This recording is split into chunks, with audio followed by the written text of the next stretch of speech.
نہیں پڑے گا. غذا کا اور طاقت کا انجیکشن نہیں ہونا چاہیے. روزے کی حالت میں مسواک کر سکتے ہیں دن کے کسی بھی حصے میں, دن کے کسی بھی حصے میں, ظہر اثر مغرب کوئی فرق نہیں پڑتا ہے.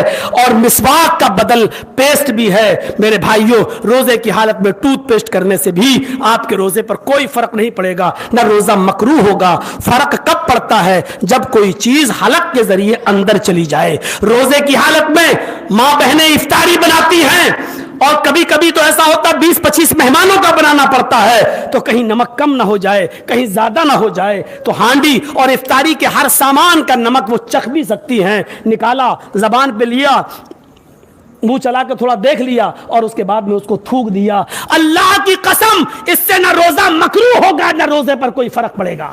میرے بھائیوں, اس کی اجازت ہے شریعت کے اندر, اجازت ہے. اور خود اللہ کے نبی جناب محمد رسول اللہ نے اس کی اجازت دی ہے. ہمیں شریعت محمد رسول اللہ سے لے کر چلنی ہے. روزے پر کوئی فرق نہیں پڑے گا. تو ہمیں اور آپ کو چاہیے کہ ہم ان مسئلوں کو بھی یاد رکھیں اور بہانے نہ ڈھونڈیں. یہ سب مسواک کر لیا, اب روزہ مکروہ ہو گیا. روزے کی حالت میں خوشبو لگائی جا سکتی ہے. روزے کی حالت میں پھل فروٹ کی منڈی میں جا کے پھل فروٹ کو خوشبو سونگ کر کہ سڑ تو نہیں گیا, بس خراب تو نہیں ہے, اس کو سونگا بھی جا سکتا ہے. روزے کی حالت میں غسل بھی کیا جا سکتا ہے. روزے کی حالت میں سر میں تیل بھی ڈالا جا سکتا ہے. روزے کی حالت میں آنکھ میں سرما بھی لگایا جا سکتا ہے. روزے کی حالت میں آنکھ, ناک, آنکھ اور کان میں دوا بھی ڈالی جا سکتی ہے. ناک میں دوا نہیں ڈالی جا سکتی کیونکہ ناک کا تعلق ڈائریکٹ حلق سے ہے, اور جیسے آپ ناک میں دوا ڈالیں گے ویسے ہی منہ میں کڑوا پن آ جائے گا. تو میرے بھائیوں, ناک کا ڈائریکٹ حلق سے راستہ ہے, اور کبھی جب انسان کو کھانا پینا دینا پڑتا ہے اور حلق نہیں کھلتا تو ناک میں نلی ڈال کر اس کو جوس وغیرہ ناک کے راستے سے ہی اندر پہنچایا جاتا ہے. اس لیے ناک میں دوا نہیں ڈالی جائے گی. دوا صرف آنکھ میں اور کان میں ڈالی جا سکتی ہے, اس سے روزے پر کوئی فرق نہیں پڑے گا. ان مسئلوں کو ہمیں اور آپ کو جاننا ضروری ہے. 1 گھنٹے کا ٹائم میں نے سوچا تھا بولیں گے, لیکن 1.5 گھنٹہ لے لیا. میرے بھائیوں, اب میری اگلی رات لکھنؤ میں ہے اور 25 اور 27ویں رات میری بامبے میں ہے. اب 29ویں آخری رات پھر ملے گی انشاءاللہ, وہ ہم ڈیسائیڈ کر لیں گے. ویسے تو عالم پورے کی بات چل رہی ہے اور غالباً ہو بھی گئی ہے, پھر دیکھ لیا جائے گا جیسا مناسب ہوگا, اور مصلحت جس میں ہوگی ہم اس کو دیکھ کر بعد میں ڈیسائیڈ کر لیں گے. پھر اللہ تعالیٰ سے دعا کریے کہ اللہ تعالیٰ ہمیں اور آپ کو کتاب و سنت پر چلنے والا بنائے, تقویٰ ہماری زندگیوں میں پیدا فرمائے, ہمیں قرآن و حدیث کے مطابق روزہ رکھنے کی توفیق عطا فرمائے. ہمیں ان مسئلوں کو جو بتایا گیا ہے کتاب و سنت پر مبنی, اللہ رب العالمین ہمیں ان مسئلوں کو جاننے کے بعد اس پر ہمیں عمل کرنے کی توفیق عطا فرما. اور اے اللہ, جب تک تو ہمیں زندہ رکھ, اسلام پر زندہ رکھنا, اور جب ہمارا خاتمہ ہو تو ایمان پر ہمارا خاتمہ فرمانا. وما علینا الا البلاغ المبین, وآخر دعوانا ان الحمد للہ رب العالمین.